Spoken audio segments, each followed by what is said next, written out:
124 സങ്കീർത്തനങ്ങൾ. കർത്താവിൻ്റെ നാമം നമ്മുടെ രക്ഷ. ഇസ്രായേൽ പറയട്ടെ, കർത്താവ് നമ്മുടെ പക്ഷത്തിലായിരുന്നെങ്കിൽ. ജനങ്ങൾ നമുക്കെതിരെ ഉയർന്നപ്പോൾ കർത്താവ് നമ്മോട് കൂടെ ഇല്ലായിരുന്നെങ്കിൽ. അവരുടെ കോപം നമുക്കെതിരെ ജ്വലിച്ചപ്പോൾ അവർ നമ്മെ ജീവനോടെ ഒഴുകിക്കളയുമായിരുന്നു. ജലപ്രവാഹം നമ്മെ ഒഴുക്കിക്കളയുമായിരുന്നു. മഴവെള്ളം നമ്മെ മൂടിക്കളയുമായിരുന്നു. ആർത്തിരമ്പുന്ന പ്രവാഹം നമ്മുടെ മേൽ കവിഞ്ഞൊഴുകുമായിരുന്നു. നമ്മെ അവരുടെ പല്ലിന് ഇരയായി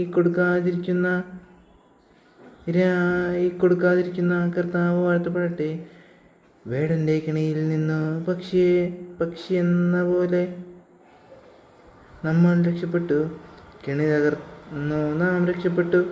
ആകാശവും ഭൂമിയും സൃഷ്ടിച്ച കർത്താവിൻ്റെ നാമത്തിലാണോ നമ്മുടെ ആശ്രയം.